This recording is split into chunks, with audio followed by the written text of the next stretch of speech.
Good evening and welcome to the Caring View. Oh, the sound is terrible on my headphones, and I do apologise. We are live on a Friday night instead of a Tuesday, so don't worry, don't go check your calendars. This is a little different this week.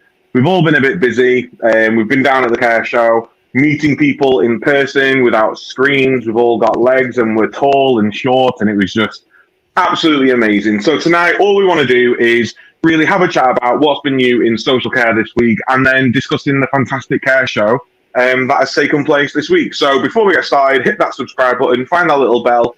You'll find us every time we upload a video, and anything we discuss tonight is of the opinions of our own and not the companies we represent. A little bit different tonight. We've brought two guests in straight away to join us. The conversation is going to be very free-flowing. So obviously we've got Mark Top and the fabulous Dawn Bunter with us. And we've also got Stacey Hayward and Paul Blaine. Paul Blaine is a managing director for SVL Care. He also has a training company and is 1/4 of the Health and Social Care Club. And Stacey is a operations manager. Do you want to have a quick hi before we get started, Paul and Stacey? Do you want to go first, Stacey? Oh, I was just going to say the same. No, you can. Yeah, it's fine. Hi. I think I've just been explained who I am. It's great to be here, and thank you for having me. Hi, I'm Stacey. I'm a local down from Kent. Work with adults with challenging behaviour. We do residential and supported living. Well, welcome both. Mark, Dawn, how are you? You weren't at the Care Show this week. You left us. You weren't with us. You abandoned us. You sat at home and you drank your wine in your dressing gown. I'm joking. We know you've not been well, and we do send you our love. But how are you? No, I have been poorly, and I was so gutted to have missed it. But I would just like to thank everybody who works at the Norfolk and Norwich Hospital, because they were amazing on Sunday, Monday, Tuesday. And honestly, from what I understand, every hospital in Norfolk and Suffolk at the moment is on black alert, but they were absolutely wonderful, and I cannot praise the staff enough, especially, and I did put this on my Twitter, as you walk into the A&E at Norfolk and Norwich, there's now a desk where they kind of triage you, and there was a staff nurse there called Karen who looked after me from probably 9:30 at night on the Sunday until 1 o'clock in the morning on the Monday, and she was wonderful. So I just cannot praise the Norfolk and Norwich Hospital enough. They were brilliant. So thank you very much. And how are you, Mark? Oh, yes. Yeah, no, I'm good. I'm extremely tired. I feel like it was longer than 2 days. I feel like, but in a good way, but I feel like I was away for like a week. But I now need like a week to recover. Ideally, somewhere on a beach full of sunshine would be good. But yeah, no, it was good. Well, you could have just followed Paul the other night, because he ended up in Blackpool at my end. There's a beach here you could have come and rested at. Yeah, not that kind of beach. I'm talking about like the nice beach. Blackpool, I'll have you know, is a very nice beach now, and so is Cleavers, and so is Fleetwood. So there. Thank you, Blackpool Council. So, new this week. Yes, I printed it off, all 147 pages. Is that the coronavirus? That's my new contract, yeah. Oh, I should have read it before I went to the Care Show, actually, shouldn't I? No, it's the coronavirus lessons learned report. If the government want to call it a good lessons learned plan, they can call it that. What do we think? Have we read it? I've not read it all. I've read the social care bits. I've not read it all yet. I'm not impressed with it, if I'm honest. I find it slightly insulting. I know a lot of relatives have found it very insulting, and a lot of people have lost loved ones who completely disheartened by it. But what do we think? Paul, have you had a chance to read it yet? Yeah, I've read it. Well, I've not read it cover to cover, but I've read the bits that sort of like needed reading and instead read the rest. Because there's a lot of political spin even within the document itself. But I, if I'm being honest, I don't think there's too many surprises within it. I think it should lead to some form of public inquiry so that they can get to the bottom of why decisions were taken in the way they were. And I think it goes back, I think back right to the early days of the pandemic. We kind of watched what was happening in China and thought, oh, it's never going to come to us.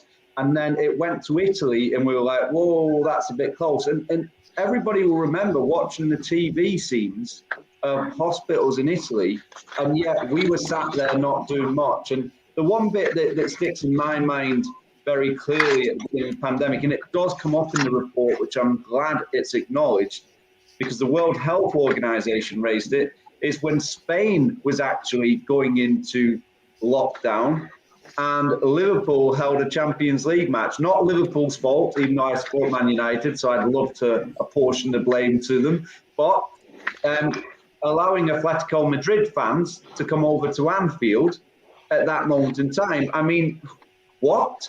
And then the Cheltenham Festival, which gets hundreds of thousands of people go to it, let's run that. So I kind of look at it and go, someone made those key decisions, and whilst the report is putting it out there, those decisions were catastrophic in the end for people. And in a normal walk of life, someone would be held very accountable for that. And I haven't even touched upon social care and what they've done to us within that area. That's just the general perception of the start. When they were looking at herd immunity, whether they deny it or they admit it, that was the process they were following, and it didn't work. And even at that point, they didn't turn it around. So I'm after accountability in this, irrespective of what's happened since. I hope that's Well, Boris sat there on TV. Oh. I was just going to say, I think you raise a good point about accountability, because it obviously talks about the scientists, doesn't it? But yet nobody's picked up on that. Actually, they've said that they followed the science. They've put the blame on the scientists, but actually, why are they not being held accountable? Because it was ultimately their decision and their synopsis of what could happen that based all the government decisions. But yeah, I think you raise a good point about accountability, and I think actually there was no government member, would they, that would apologise for it. I think, Mark, just on that point, I mean, I hear the quote so many times of it was unprecedented times, and I get that, I really do. But this was happening in Italy and in Spain, and it was getting closer and closer. That's not unprecedented. Open your eyes and look at what's happening, and you'll soon discover you need to act quickly. So I get the whole financial side of unprecedented times. But yeah, government took, to me, a model similar to what America was doing, and that was we're invincible. So let's just look at that unprecedented times, scenario that they were saying. It says in the report, Hong Kong have infection prevention control drills at least twice a year in their care homes. Since the SARS outbreak, way back when, 2004 or whatever it was, they were like, right, we need to prepare for another outbreak and another infection that's going to come sweeping around our elderly care homes, and we need to be able to respond to it. So they responded really well, and everything, I'm not saying everything was fine there, but they had really good procedures in place. Should we have prepared for something like this? We prepare for fire drills, and we prepare for CQC walking through the door. Should we not be preparing for IPC events like this? Dawn. Well, absolutely we should, but there is an extent where. So when I look at this, there's a committee COVID-19 timeline, and it gives you a timeline from 2020 to 2021. And it says on the 6th of January, there was the first international media reports of the outbreak in China. And then it goes on to say the risk to the UK public is low. That is what was fed back from the health secretary at the time, that the risk to the UK public is low. And then the 10th of February, the Public Health England's coronavirus test is rolled out to 12 labs in the UK. How can you expect care homes and the NHS and things like that to then develop a massive infection control type pandemic scenario in the space of a month? Because we're told in January that this is low, we'll be fine, it's all going to be good, and then everything changes within what I think is 19-20 days. It's about information sharing, and if we're not going to have that information sharing, we don't know. And from what we know from from this lessons learned document is they sat on this, the government sat on this for a long time. And like Paul said, accountability has to come in somewhere. They sat and they sat and they sat and they didn't information share. They listened to the scientists, but they didn't share with others.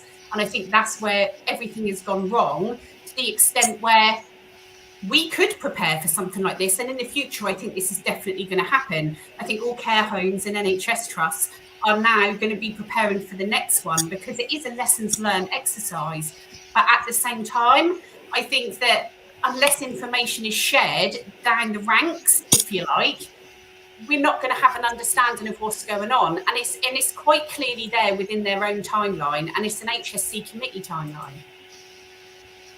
You make a really good point, and I don't think it's for providers to prepare for it. Should the government not have these plans already there? They've got terrorism plans in place. Should they not have? We've had, all right, let's go to the Spanish flu. Yes, it was, 100 years ago or whatever now. But it happened, and millions and millions of people died. We can't be that naive that something like that's never going to happen again. So I just couldn't get my head around the fact that the government didn't have anything in place or planned for an incident like this. I just don't get it. It's absolutely dictated that they detailed on the 24th of January the risk to the UK public was low. So they didn't instigate a plan. They didn't instigate a plan until February. So that's where the lessons learned need to be for providers, and now providers are going to be putting that in place themselves. But my argument is that on the 24th of January, maybe information needed to be shared so everybody could have an understanding of what was going on across the world, let alone just in the UK. I think the focus at the time in January was just on the UK and how that was going to likely to impact the UK. And like Paul said, and then we had football matches and races, and we had so much going on, and they didn't expect that impact. They just, it's just frustrating. I think it's just the government's inability to hold their hands up and say that they didn't know what they were doing. I think there would actually be so much more respect for them if they just put their hands up and said, look, it was unprecedented, or we didn't know what we were doing, but actually we made mistakes. We're sorry, but actually we're going to do X, Y, Z. You know, no different than what we do on a CQC. Actually, if something's wrong, this is what we're going to do about it. We've put an action plan in place. And I think people would respect that a lot more. I think, no, Mark, that the document that's been released, it cannot be left at that, because government produce many documents where they know it's not going to feed out there to the general public, because no one's going on their website to want to read a 150-page document. The only time that you get real lessons learned is when you put it into a public inquiry, and the right people get to look through all the documentation, and the right people have got to answer questions. And that's not a parliamentary inquiry. That is put it in the hands of a judge in a court. If you just look at something as tragic as the terrorism attack that happened in Manchester, that public inquiry has gone on for almost a year, and the lessons learned out of that is unbelievable. Now, when you take that into consideration, there are so many changes that are going to be applied to law, to legislation, to funding as a result of the findings from that. I fear that they've published this document and that's it. And therefore, actually, there's no lessons learned. Because, Adam, you're absolutely right. I mean, as a care home operator at that time, and I know we were all in that process, IPC is not something new to the care industry. We've been teaching and doing IPC for a long, long time, and we battle against flu and sickness and diarrhea bugs and everything else that goes with it all year round. We were ready with a contingency plan to put into place. Our staff were trained in what they were doing and how to do that. The problem occurred when you had people being pushed from hospital to care homes with empty beds, untested at that point, no testing regime for staff, companies out there where the price of PPE went through the roof, that you couldn't quite literally, one, afford it, let alone get your hands on it, and you were getting no supply from government. So I don't want to kick government in the latter stages, because they have provided PPE, they have done the double vaccination, and they've rolled them out very successfully. They did finance furlough, which needed to be done, which has saved many, many jobs. But we shouldn't forget that early process, when irrespective of what contingency plan they think they have or they want to sell you, they didn't have one, because it would have been rolled out. Yeah. I mean, Stacey, where were you when all of this started? You know, what was it like at your work when the C word started being spread around? There was just, I think it was just more panic because everybody just didn't know what was going on. I mean, we were very lucky because we have smaller homes. So the most we have in one home is 3 people, and everything, all our supported living are more smaller. So we're able to contain it. But in our supported living, it was a lot bigger. So there's like probably in between now 90 and to 100 staff. But of course, you have to move them into different homes, and yeah, people work in so many different locations. So that was really hard. We were exactly the same. We didn't know what was going on, obviously, and also we couldn't get PPE. It went through the roof, etc. So yeah, I think if we'd known what was actually going on, I think we put our plan in place. Like you say, we do infection control all the time anyway. It was just upping the infection control. But yeah, I think we should have had a plan. I think they should have been ready. Yeah, and I'm behind you, Paul, on this inquiry because you've got Grenfell, you've got Hillsborough.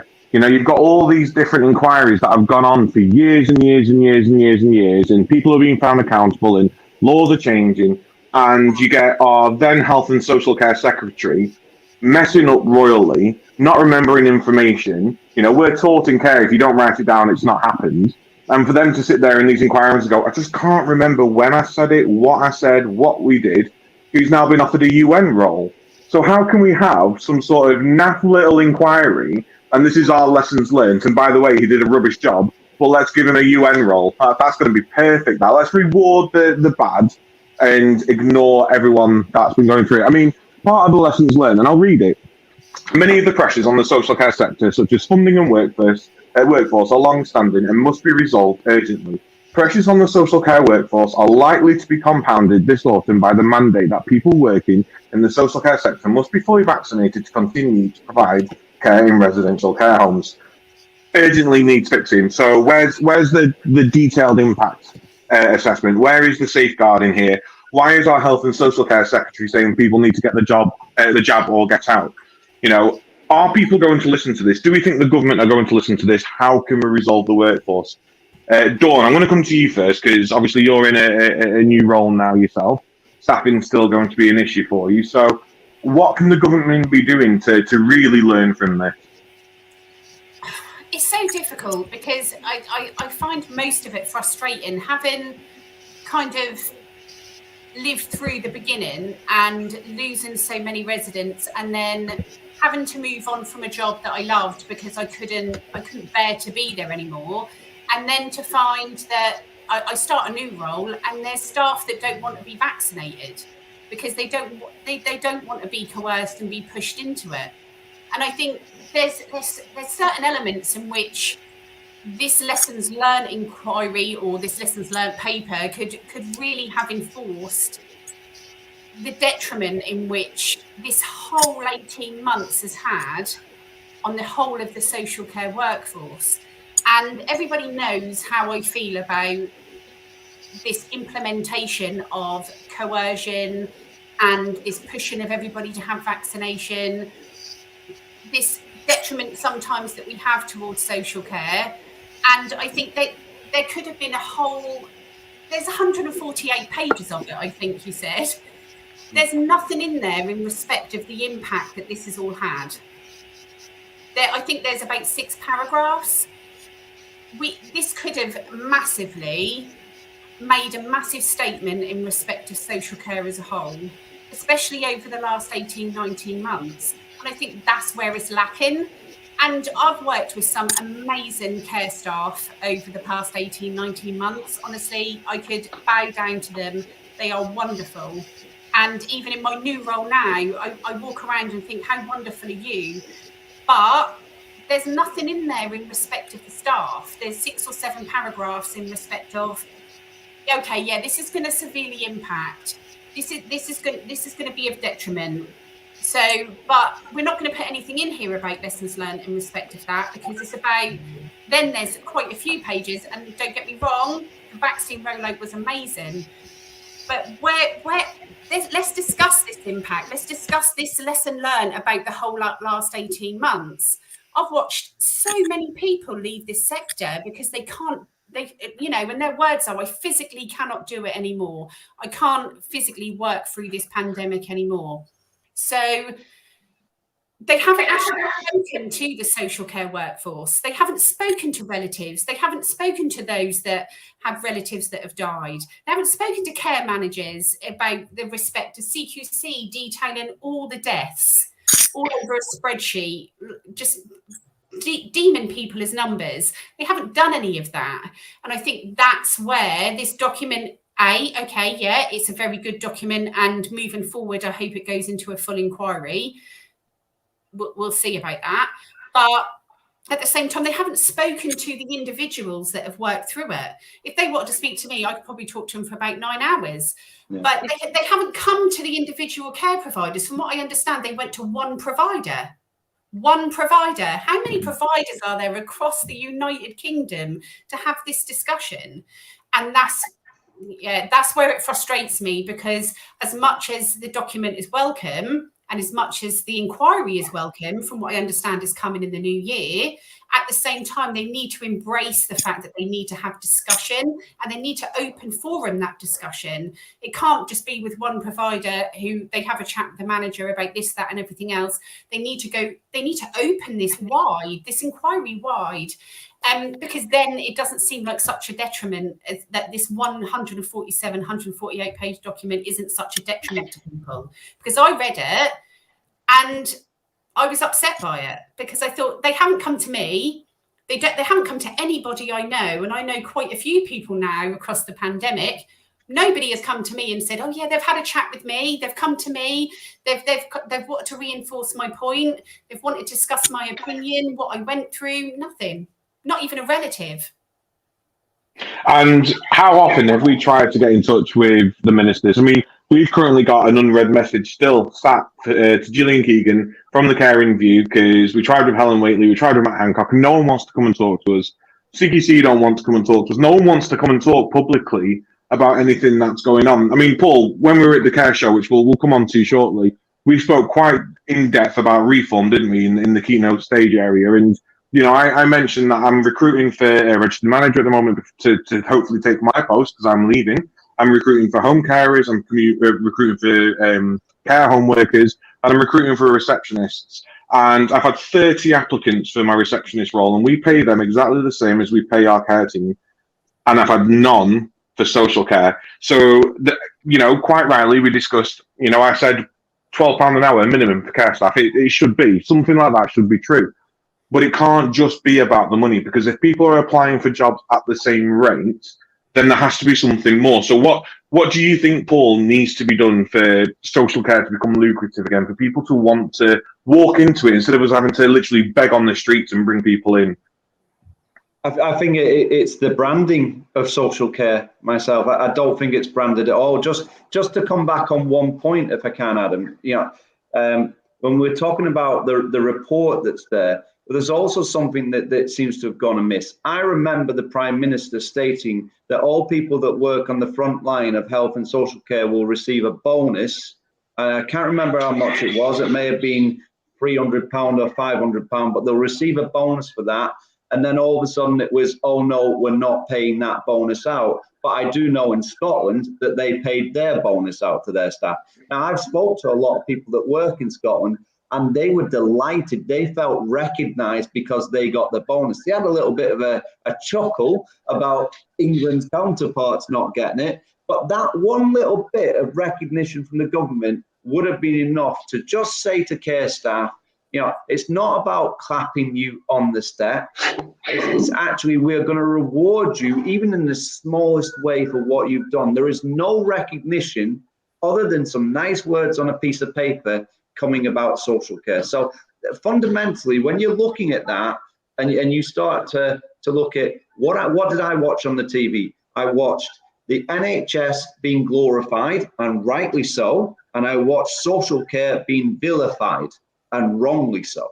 So if I'm a young person watching the TV during the COVID outbreak, I'm thinking, I don't want to go into social care at all. When I'm in school, no one's talking to me about social care. It's all about healthcare. You know, Matt Hancock wore his badge for one day, I believe. It may have been more. Somebody may fact check it, but it very quickly went back to the NHS badge. So you're right. There needs to be a minimum amount for care staff because people need to feel like they have a sense of worth, and worth comes not just from job satisfaction, but from remuneration. You know, you can't just keep paying low and hoping people, we wear a heart on a sleeve, so that's why we do the job and we love it, because something comes along and says to them, but no one loves me. And if no one loves me, then how can I keep loving others? And then that's what's happening. So yes, money is a factor, but at the same point, people need to realize how great an industry this actually is. And we've got to get out there. We've got to be in the primary schools, the secondary schools, the colleges. We've got to almost, get the NHS on our side. There needs to be a complete rethink. Thousands and thousands of people every year go through a nursing degree. They'll go through a health and social care diploma at college. We should be helped that if you are going through that degree, you must go into social care for a year or something to get experience of working within the different fields. Now you've got the NHS and social care working together at that point, and that's a joined up thinking.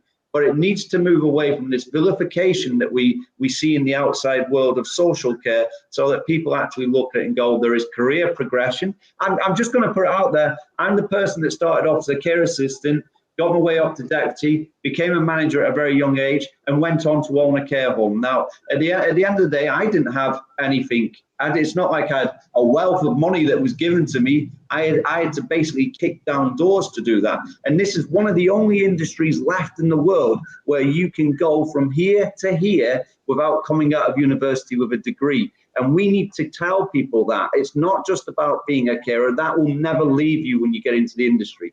But there is care managers out there right now who are on £80,000 a year. I'm not if every care manager out there saying I'm not on that, but there are some that are on that at the height of their profession. Now, if I said to someone in school, you have the potential, if you're really good at this, to earn £80,000 a year, they have a different mindset going into it, because that's what they do with accountants and that's what they do with lawyers. We need to change the mindset of people to show them that this career is a career for you.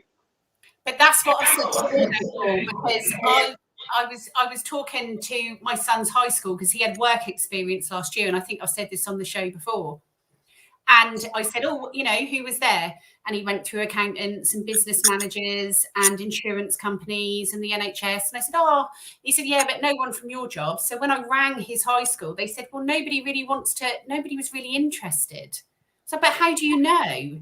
You haven't reinforced that option to these children in order to have this discussion and this option, in order to even explore it. And she said, well, we've had a really low uptake in health and social care BTEC this year, so we left it. And that's the issue that we've got. I think we need so many people going into these schools, because my son was aware that nobody had been there from my job or my career, yet these kids probably didn't know that that was even an option, because it was NHS, it was accountancy, it was business management, it was insurance, it was marketing. It was lovely careers, but nobody specific from social care. And he just said, well, I don't know. And at 15 years old, he's then, well, I'm going to go into computer science because the computer science guy was really interested. And he said I could get an Audi R8. Well, there you go. That was my 15-year-old perception of work experience week. But nobody was there.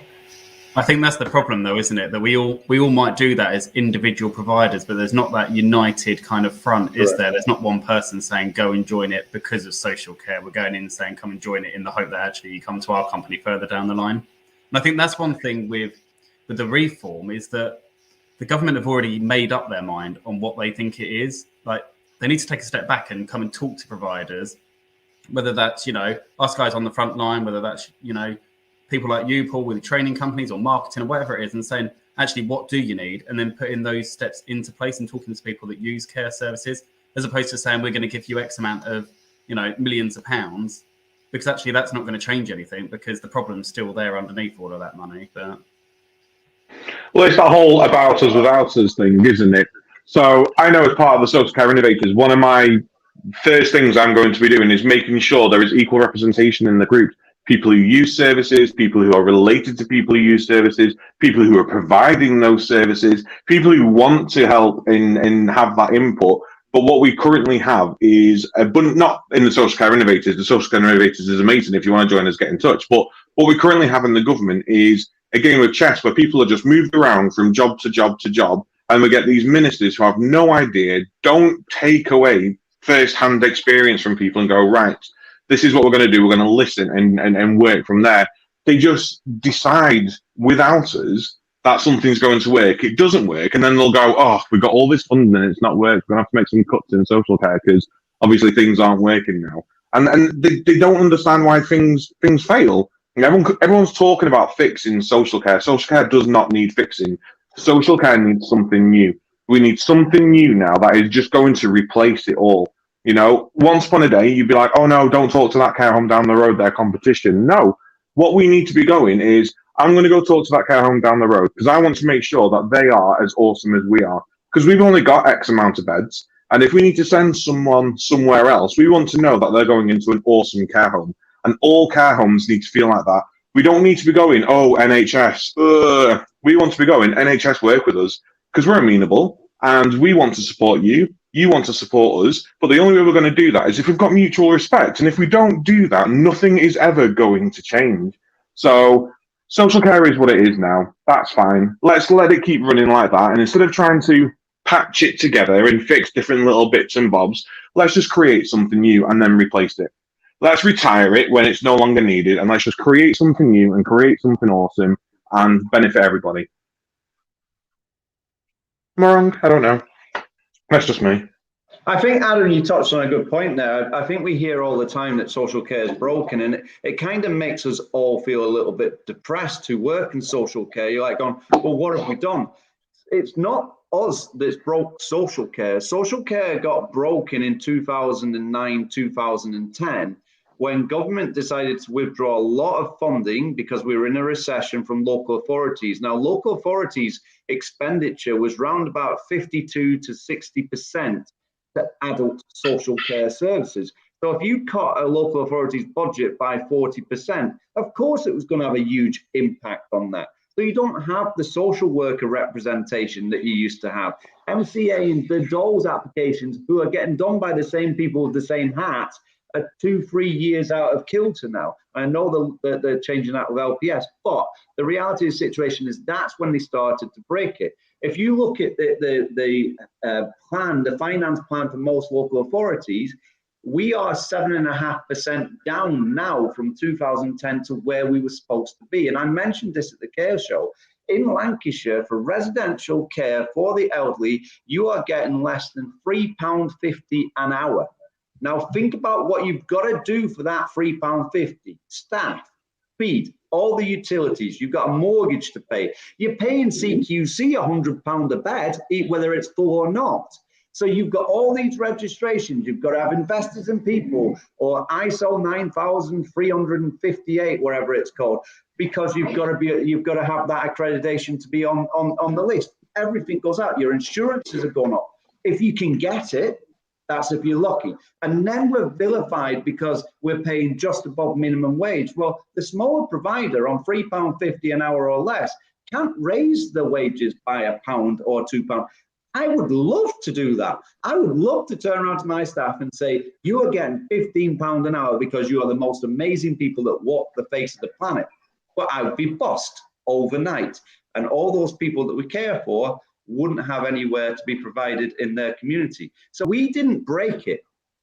It was broken for us. The delivery and the quality that we deliver in social care is of a very, very high standard. Now, you may hear the bad reports because you never hear the good reports, but for the majority, it's very high. There's lots of care homes that are on requires improvement, I'm not going to go down to the inadequate, but requires improvement. When you read the report, it states all the way through it that the residents, the service users love the place. They love the staff, the communication's there. You can tell because just look at one section of it, the caring section. That normally shines good or outstanding. So we haven't broke it. It's been broken for us. And for them to come in with a pitiful, we're going to give you £5.4 billion and that will fix it.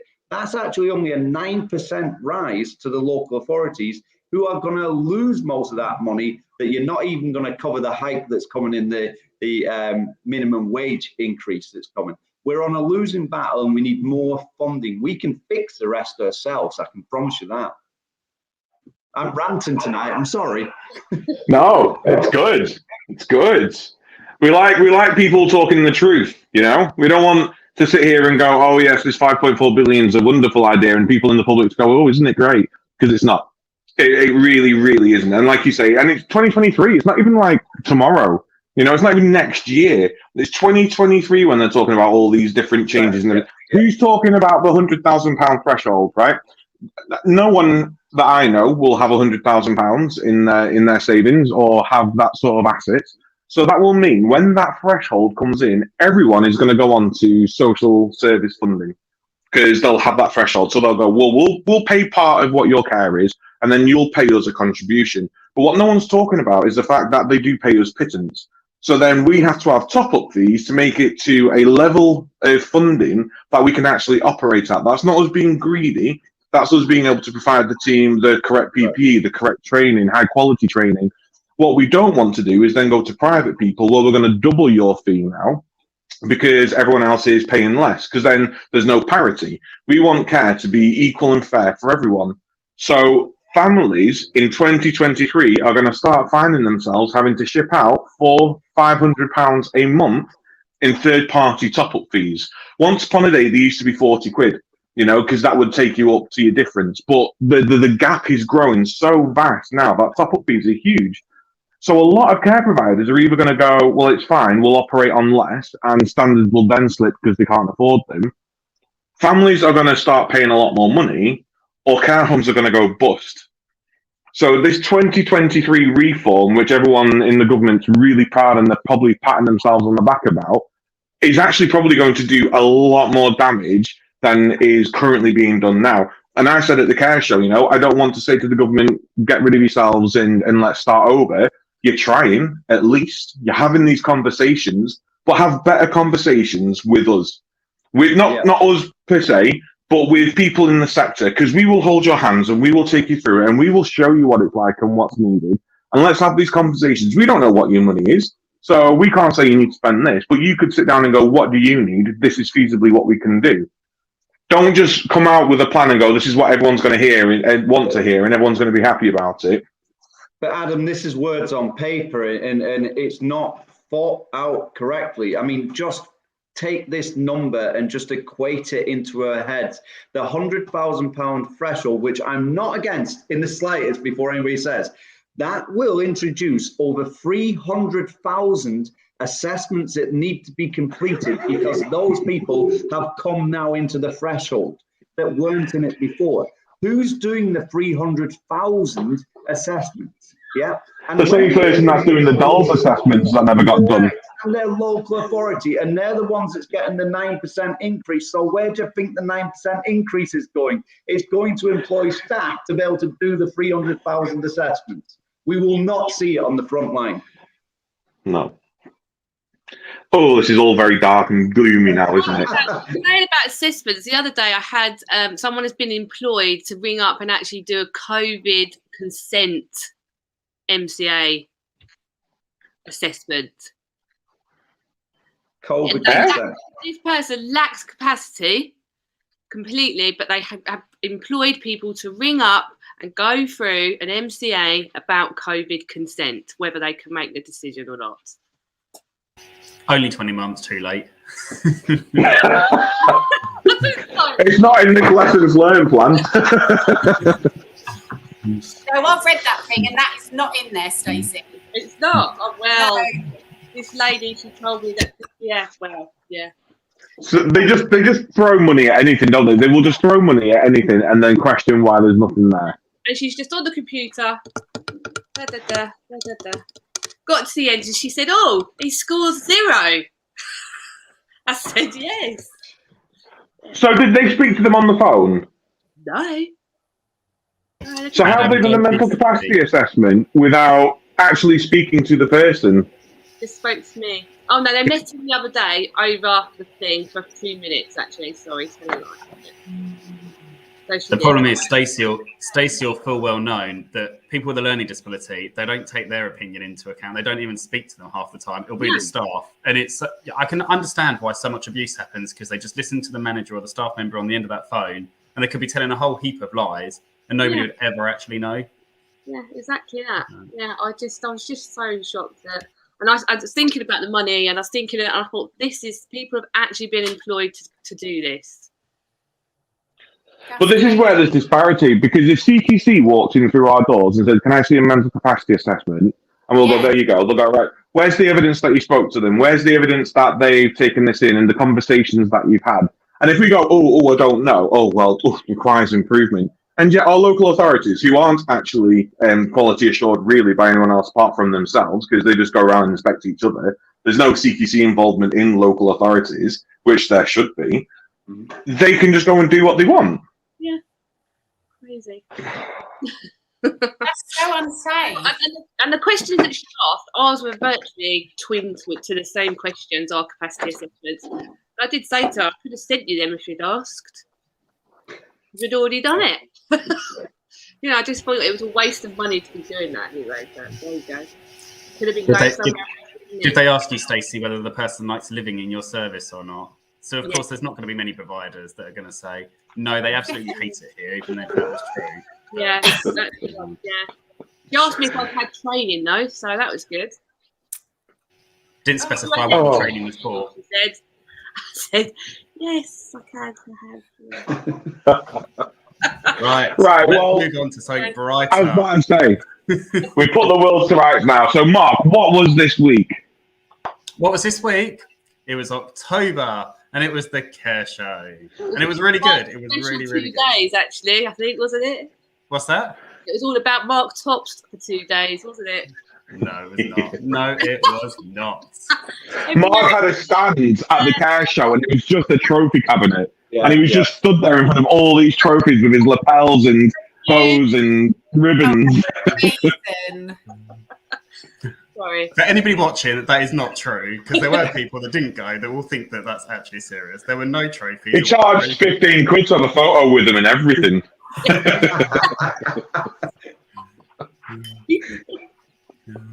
No, that did not happen.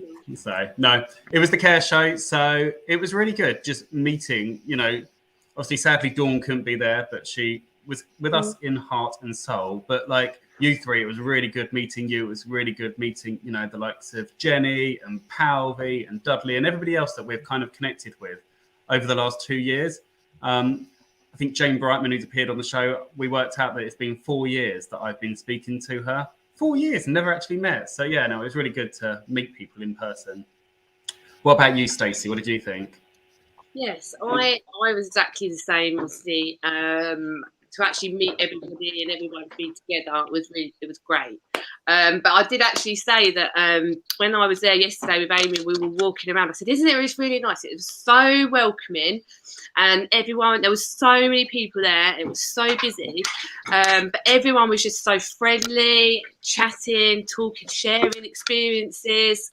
Knowledge, and I just felt so welcoming, and it was just such a lovely atmosphere, and all being together. And obviously your shows and up on stage were packed, and with just loads of people, and the atmosphere was just amazing. So yeah, I really enjoyed it, and I'm very tired obviously for obvious reasons, but yeah, I can't wait till the next one, really. What are those obvious reasons? Because like Dawn didn't go, so she doesn't know what those obvious reasons were. And I just 4-hour drive there and a 4-hour drive back.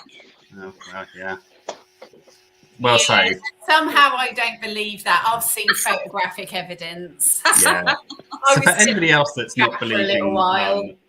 anybody else that's not believing Stacey, Adam, Stacey, Paul, and many others thought it'd be good to go out drinking till 3:30 in the morning. I'm just going to say it as it is, There were some responsible ones, me, went home slightly earlier, but some of you, I mean, you weren't the worst. There were people that rocked in at 5:30, and how they got up in the morning, I have no idea. I mean, I went to see those guys, and you would not even realise that they weren't. Yeah, they looked They do that on a regular basis. The day before, so I think where they do it all the time, they were good. But yeah, and it's been good to be back today and get down to the emails and connect with the people that I've met as well. So that's really good. Well, good. Paul, what about for you? What was your highlight or low life? Oh, first of all, with regard to being out till 3:30, Mark, I was there in my caring capacity to make sure that they were all okay. It wasn't me that was instigating it, so I just wanted to make sure they all got home okay. So I'll take a little bit of credit for that one. And it was not me that got the tequila either. So no, I thought the care show was literally what social care is all about, and I think. I think if we are going to take some big positives out of what's happened in the last 2 years, that showed it. Because when Adam mentioned before about social care has always been bred as quite a competitive business. My competition sits down the road, even from a care home perspective. I want the best carers. I'll take some of their carers. Look at the inspection report they got. In the training business, we're a better training company than them. Why are you using them? And it's the same with the product suppliers. And that makes it so fragmented that we can't unite together when we need to. And I just got the feeling while I was there that there was unification of everybody. It was a case of this is our industry, this is our sector, these are our people.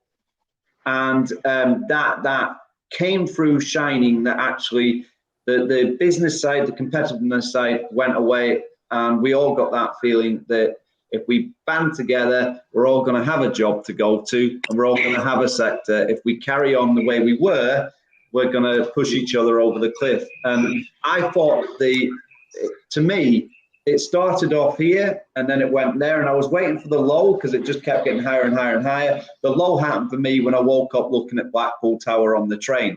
But that day, the 2 days were just like that. It was huge. And for anyone watching this, Paul doesn't live in Blackpool, just so you understand why he was low looking at Blackpool. Blackpool's a bad place. It wasn't because it was Blackpool, it was because he doesn't live here. He lives the other way. I was trying to get a donkey back from Blackpool to Southport, but couldn't find one.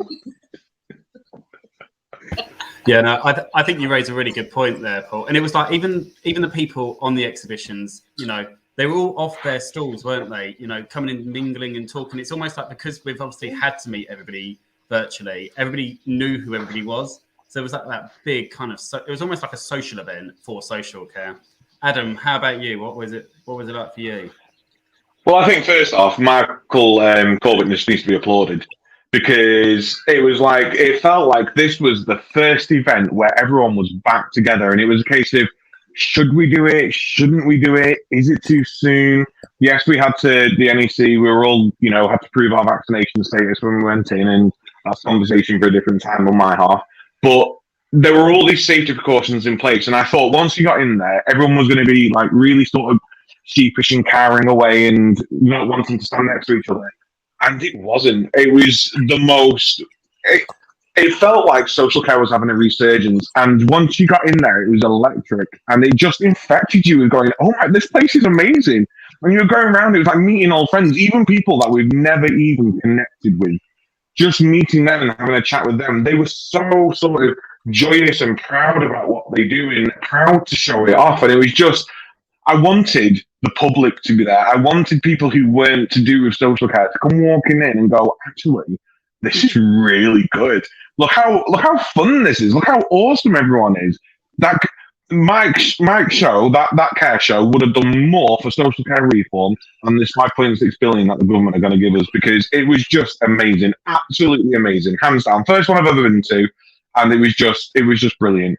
And I think we should start doing more of these. I think we still need to keep Zoom. We still need to keep virtual meetings. It's cost effective now for us, but we now need to be moving back to being with people, because you really do connect. I just thought it was absolutely brilliant. And the Health and Social Care Club, I mean, guys, your shows, I tried to get into one of them, and they were queuing out the door. I couldn't get in. She said, "Are you going to go in?" She scanned me badge, and I literally looked in. I was like, "There's nowhere to stand. I can't.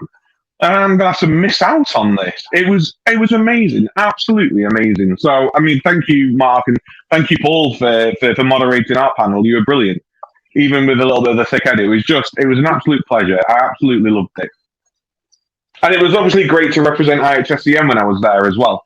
You know, it's my first time being there as you know, the new director of social care, although I've not officially started yet.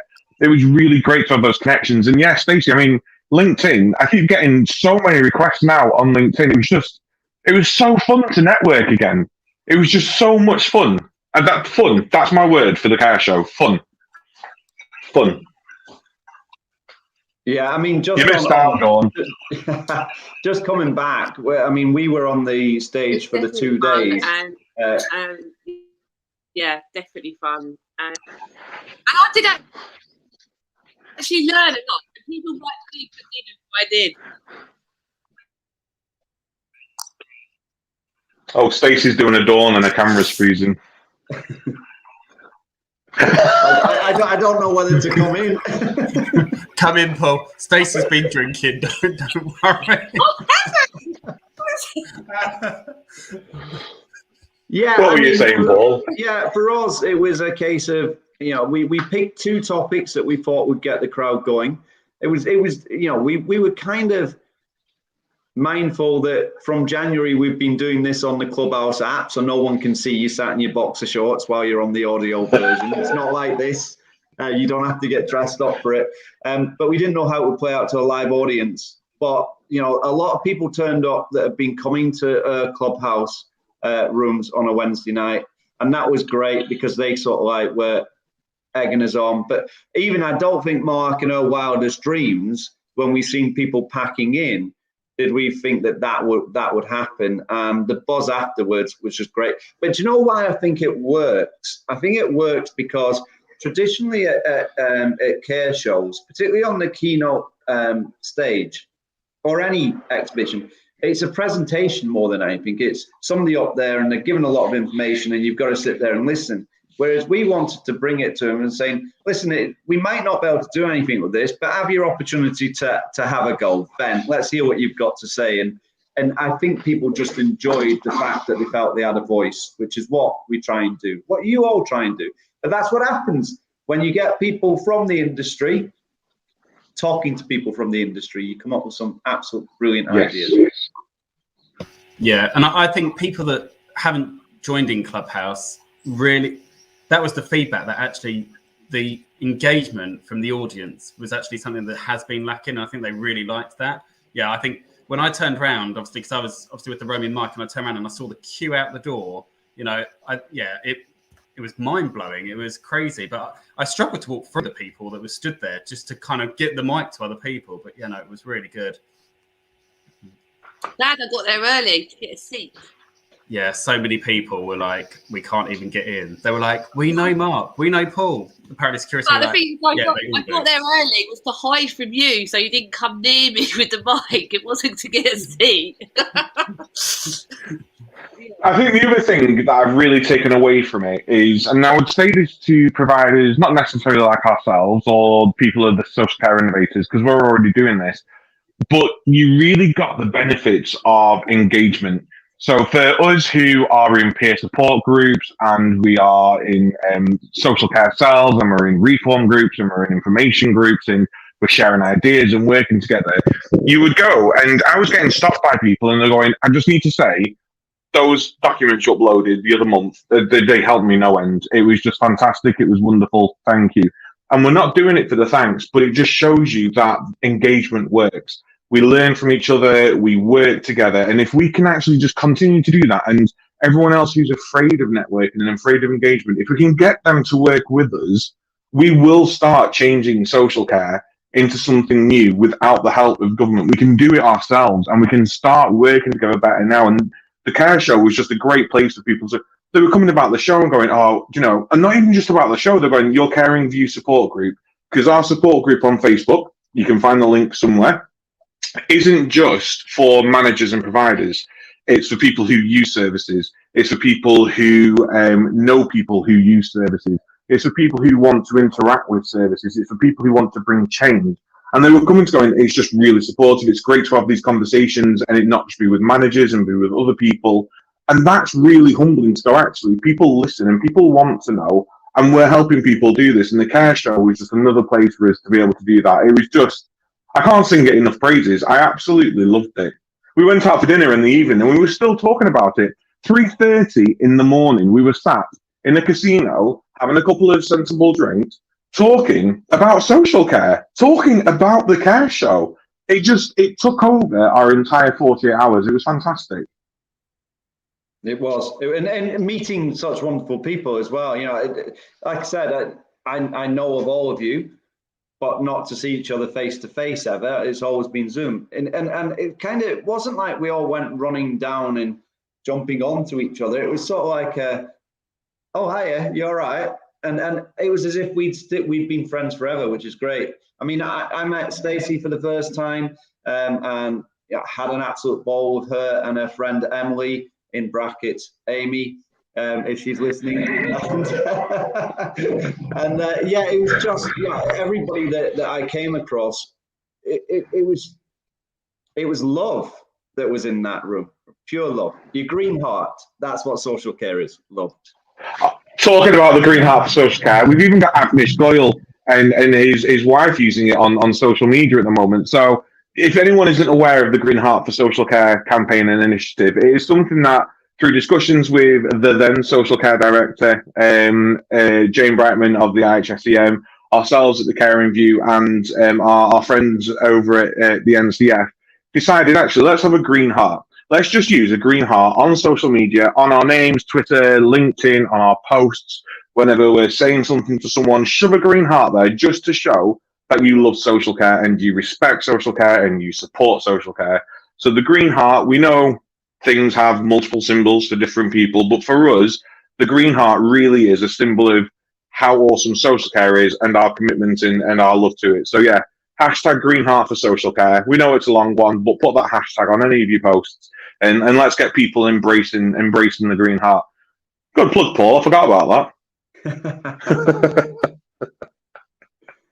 I love seeing the green heart because I think definitely over the last couple of days, my social media has not stopped, but definitely on LinkedIn, it's just everywhere. It is really good to see. So yeah, no, well done, Paul, for remembering.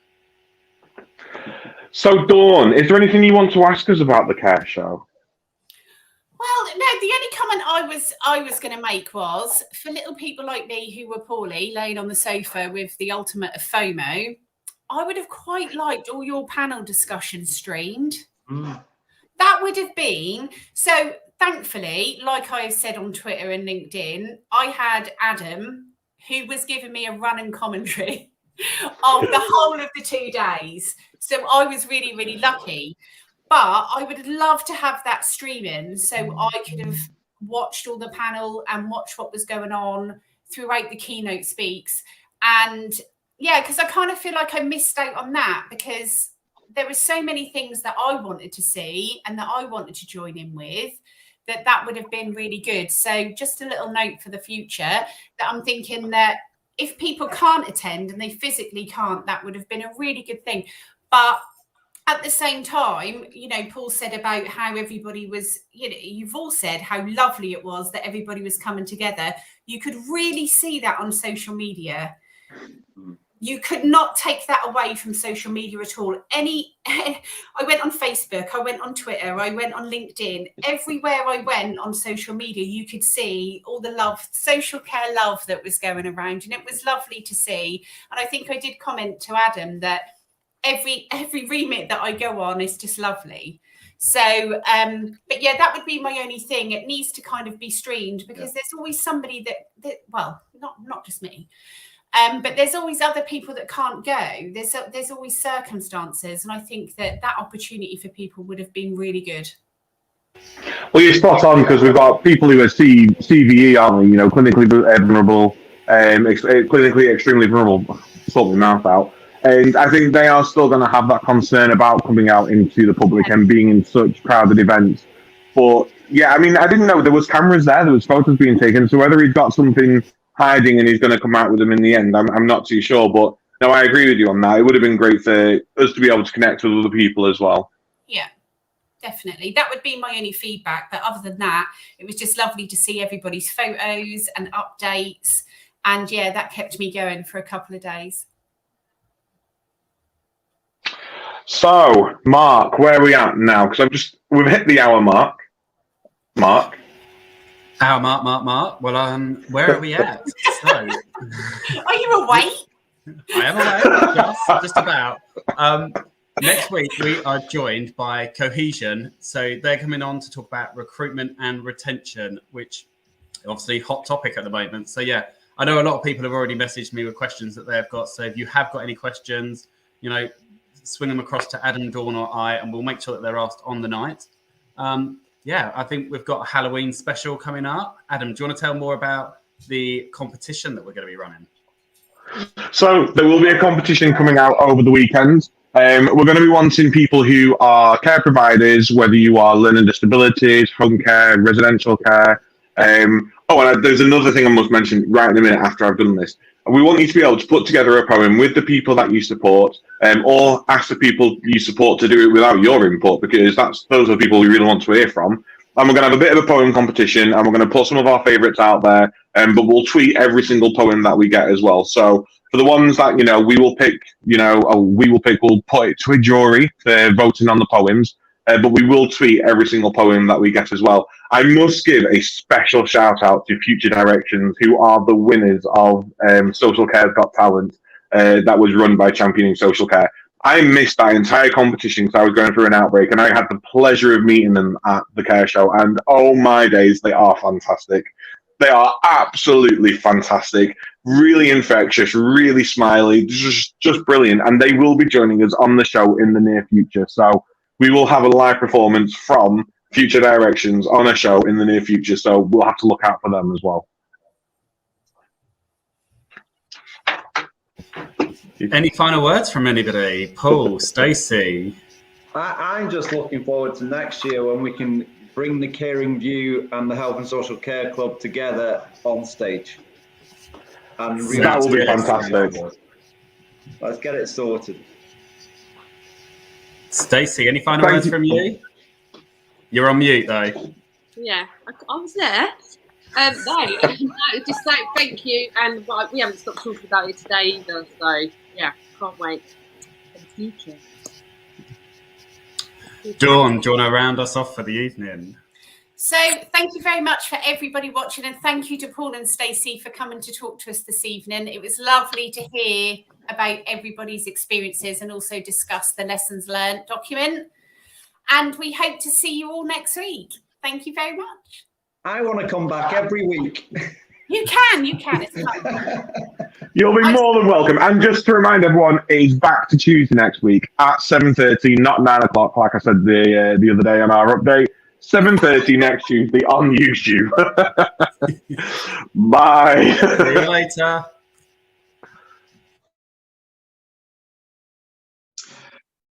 Thank you again for joining us tonight on The Caring View.